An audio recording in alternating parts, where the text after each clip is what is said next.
Friends, ప్రస్తుతం Russian president Vladimir Putin మన భారత్లో పర్యటిస్తున్నారు. పుతిన్కి భారత్ గ్రాండ్ ఎంట్రీ ఇచ్చింది. ఇండియా రష్యా 23rd యాన్యువల్ సమిట్లో భాగంగా వ్లాదిమిర్ పుతిన్ భారత్కు వచ్చారు. ఈ సమిట్లో PM Modi and president Putin మధ్య Su-57 jet deal, S-500 air defence system, oil and energy imports ఇలా చాలా కీలక ఒప్పందాలు జరుగుతాయి. అయితే పుటిన్ భారత గడ్డ మీద పర్యటిస్తున్న ఈ హిస్టారికల్ టైంలో రష్యా భారత్ స్నేహబంధం గురించి మాట్లాడుకోవడం అనేది చాలా ముఖ్యం. ఈ రెండు దేశాల పార్ట్నర్షిప్ ఎటువంటిదంటే దీన్ని చూసి వెస్ట్ దేశాలు కుళ్ళుకుంటాయి. అమెరికా అయితే గత 70 ఏళ్ళుగా భారత్ రష్యా మధ్య ఎలా పొల్లలు పెడదామా, వీళ్ళ స్నేహాన్ని ఎలా చెడగొడదామని తెగ ప్రయత్నిస్తూనే ఉంది. కానీ ఎవరిన్ని ప్రయత్నాలు చేసినా భారత్ రష్యా స్నేహబంధం మాత్రం చెక్కు చెదరలేదు. పైగా ఈ రెండు దేశాల రిలేషన్స్ ఇప్పుడు నెక్స్ట్ లెవెల్కి చేరుకున్నాయి. అందుకే ఈ వీడియోలో భారత్ రష్యా కష్ట సమయాల్లో ఒకరికి ఒకరు ఎలా అండగా నిలబడ్డారో తెలుసుకుందాం. చాలామంది రష్యా భారత్కు హెల్ప్ చేయడం అంటే కేవలం 1971 ఇన్సిడెంట్ మాత్రమే అనుకుంటారు. కానీ చరిత్ర చెప్పని ఎవరికీ తెలియని సందర్భాలు చాలానే ఉన్నాయి. అందుకే ఈ వీడియోలో గత 70 ఏళ్ళగా రష్యా భారత్కు ఎలా అండగా నిలబడుతూ వచ్చింది అండ్ 70 ఏళ్ళ తర్వాత కేవలం ఒకే ఒక్క ఇన్సిడెంట్తో భారత్ రష్యా రుణాన్ని ఎలా తీర్చుకుంది, ఇలా మొత్తం ఎక్స్ప్లెయిన్ చేస్తా. వీడియో చాలా ఇంట్రెస్టింగ్గా ఉంటుంది. సో ఎక్కడా స్కిప్ చేయకుండా చివరి వరకు చూడండి. అలాగే వీడియో రీచ్ పెరిగి మరికొంతమందిని చేరడానికి తప్పకుండా వీడియోని లైక్ చేయండి, మన ఛానల్కు సబ్స్క్రైబ్ అవ్వండి. రష్యా భారత్ స్నేహబంధం ఎలా మొదలైందో తెలుసుకోవాలంటే మనం 1950sలోకి వెళ్ళాలి. అప్పట్లో మన దేశాన్ని పూర్తిగా దోచుకున్న తర్వాత బ్రిటిషోడు దేశం నుంచి వెళ్ళిపోయాడు. కానీ వాడి కొలోనియల్ రూల్ ఇంపాక్ట్ మాత్రం దేశంలో అలాగే ఉంది. పంటలు సరిగ్గా పండక కరువు కాటకాలతో భారతదేశం ఫుడ్ క్రైసిస్ని ఎదుర్కొంటుంది. మాది ప్రజాస్వామ్య దేశమే అని డప్పు కొట్టుకునే అగ్రరాజ్యాలు చాలానే ఉన్నా వాటిలో ఒక్క దేశం కూడా భారత్కి సహాయం చేయడానికి ముందుకు రాలేదు. అటువంటి టైంలో ఒక కమ్యూనిస్ట్ దేశమైన ఇప్పటి రష్యా, అప్పటి సోవియట్ యూనియన్ భారత్కు సహాయం చేయడానికి ముందుకు వచ్చింది. భారత్లోని ఫుడ్ క్రైసిస్ విషయాన్ని తెలుసుకున్న అప్పటి Soviet Union general secretary Joseph Stalin Indo Soviet trade అగ్రిమెంట్లో భాగంగా 1953లో లక్షల టన్నుల ఆహార పదార్థాలను ఫారెన్ ఎయిడ్గా భారత్కు పంపించారు. ఎస్టిమేట్స్ ప్రకారం ఈ ఎయిడ్ భారత్లో మరో బెంగాల్ ఫ్యామిన్ తరహా విపరీత పరిస్థితులు తలెత్తకుండా ఆపాయి. ఒక రకంగా భారత్ రష్యా మధ్య ఇప్పుడు మనం చూస్తున్న బలమైన స్నేహబంధానికి ఇక్కడి నుంచే పునాది పడింది. భారత్ని కోల్డ్ వార్ టైంలో ఒక కీలక భాగస్వామిగా సోవియట్ యూనియన్ గుర్తించింది. తర్వాత భారత్లో ఇండస్ట్రియల్ గ్రోత్ జరగడంలో కూడా సోవియట్ యూనియన్ ఇంపార్టెంట్ రోల్ పోషించింది.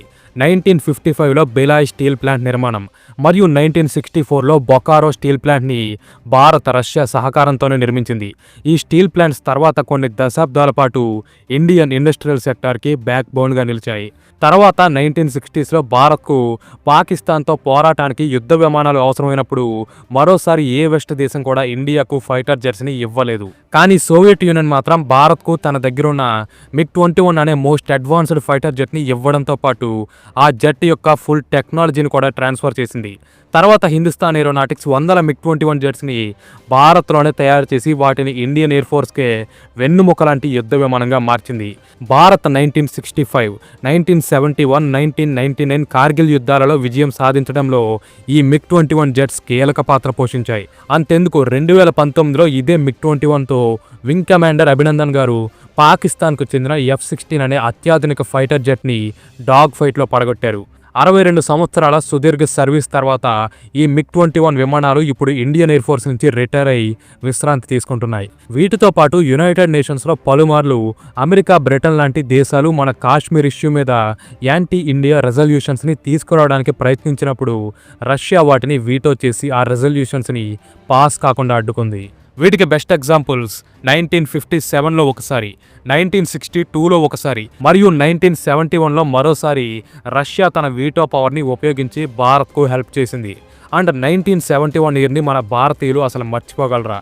ఎందుకంటే ఈ సంవత్సరంలోనే కదా భారత్ సోవియట్ యూనియన్ మధ్య game changing Indo Soviet friendship treaty కుదిరింది.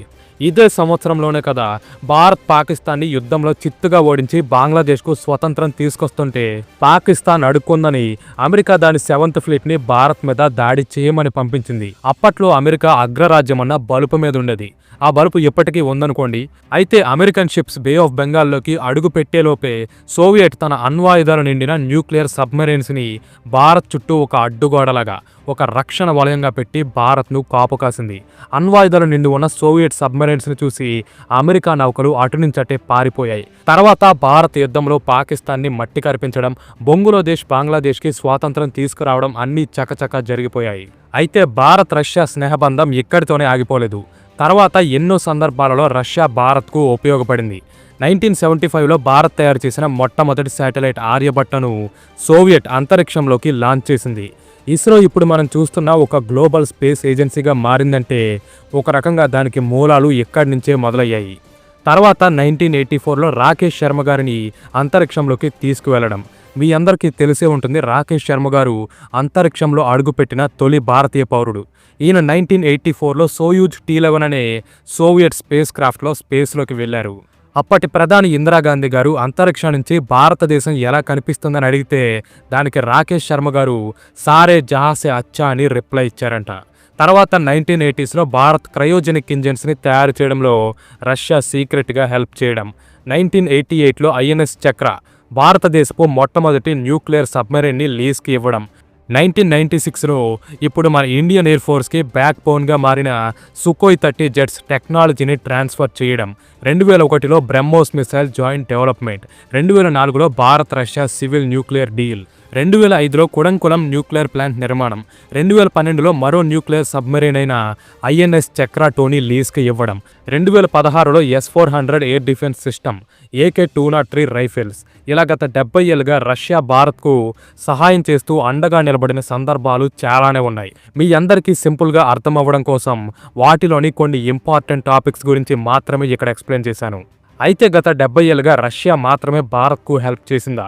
భారత్ తిరిగి రష్యాకు ఏమీ చేయలేదా అని మీకు అనిపించవచ్చు. అయితే కోల్డ్ వార్ టైంలో భారత్ 200 ఏళ్ల పాటు బ్రిటిషర్స్ దోపిడీలో నలిగిపోయిన, అప్పుడే స్వాతంత్రం వచ్చిన ఒక కొత్త దేశం. పైగా అప్పట్లో తీర్చుకోవాల్సిన సమస్యలు మన దేశంలో చాలానే ఉన్నాయి. మరో పక్క సోవియట్ యూనియన్ ఒక సూపర్ పవర్. అందుకే కోల్డ్ వార్ సమయంలో భారత్ రష్యాకు తిరిగి పెద్దగా సహాయం చేయలేకపోయింది. అలాగని రష్యా రుణాన్ని భారత్ తీర్చుకోకుండా వదిలేయలేదు. వీడియో స్టార్టింగ్లోనే చెప్పుకున్నట్టుగా 70 ఏళ్ళ తర్వాత అంటే 2022లో కేవలం ఒకే ఒక్క ఇన్సిడెంట్తోనే భారత్కు రష్యా రుణాన్ని తీర్చుకునే అవకాశం దొరికింది. ఎలాగంటే 2022లో రష్యా యుక్రెయిన్ వార్ స్టార్ట్ అయిందిగా.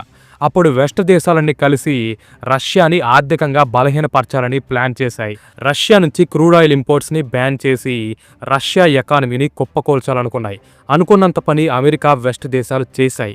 రష్యాను వరల్డ్ స్టేజ్ మీద ఒక ఏకాకి దేశంగా మార్చేశాయి. కానీ అటువంటి టైంలోనే భారత్ రష్యాకు అండగా నిలబడింది. అమెరికా వెస్ట్ వార్నింగ్స్ని బేఖాతరు చేసి మరీ భారత్ రష్యా నుంచి ఆయిల్ని ఇంపోర్ట్ చేసుకోవడం స్టార్ట్ చేసింది. అది ఎంతలా అంటే 2022 ముందు వరకు కూడా భారత్ రష్యా నుంచి కేవలం 1% క్రూడ్ ఆయిల్ని మాత్రమే రప్పించుకునేది. కానీ 2022 తర్వాత ఆ నెంబర్స్ ఏకంగా 45%కి చేరుకున్నాయి. 2023 పీక్ టైమ్స్లో అయితే భారత్ రష్యా నుంచి 55% టోటల్ ఆయిల్ని ఇంపోర్ట్ చేసుకుంది. ఈ టైంలో అమెరికా భారత్ మీద ఎంత ప్రెషర్ పెట్టిందో, ఎన్ని రకాల ప్రలోభాలకు గురి చేసిందో మనందరికీ తెలుసు. అవసరమైతే భారత్ అమెరికా నుంచి 50% టారిఫ్స్నైనా ఎదుర్కొంది కానీ రష్యాతో స్నేహాన్ని మాత్రం వదులుకోలేదు. దీనివల్ల భారత్కు చీప్ రేట్స్కే పెద్ద మొత్తంలో క్రూడ్ ఆయిల్ అనేది లభిస్తే రష్యాలోకి billions of dollars Indian money flow అయి రష్యన్ ఎకానమీ కొలాప్స్ అవ్వకుండా ఆపాయి. ఈ రకంగా భారత్ రష్యా గత 70 ఏళ్ళుగా ఒకరికి ఒకరు అండగా నిలబడుతూ స్నేహం అంటే ఎలా ఉండాలో ప్రపంచానికి ఒక గొప్ప ఎగ్జాంపుల్గా నిలిచారు. ఇప్పుడు భారత్ రష్యా రిలేషన్స్ పీక్స్కి చేరాయి. Su-57, S-500 space and energy sectors, ఇలా ఎన్నో ఒప్పందాలు కుదరబోతున్నాయి. అయితే ఈ మొత్తం టాపిక్ మీద మీ ఒపీనియన్ ఏంటి? 7 దశాబ్దాల భారత్ రష్యా స్నేహబంధం మీద మీ అభిప్రాయాన్ని కామెంట్ చేయండి. అలాగే వీడియో మరియు నా కంటెంట్ నచ్చితే తప్పకుండా వీడియోని లైక్ చేసి మన ఛానల్కి సబ్స్క్రైబ్ అవ్వండి. వీడియోని హైప్ చేయండి. Thanks for watching. జై హింద్.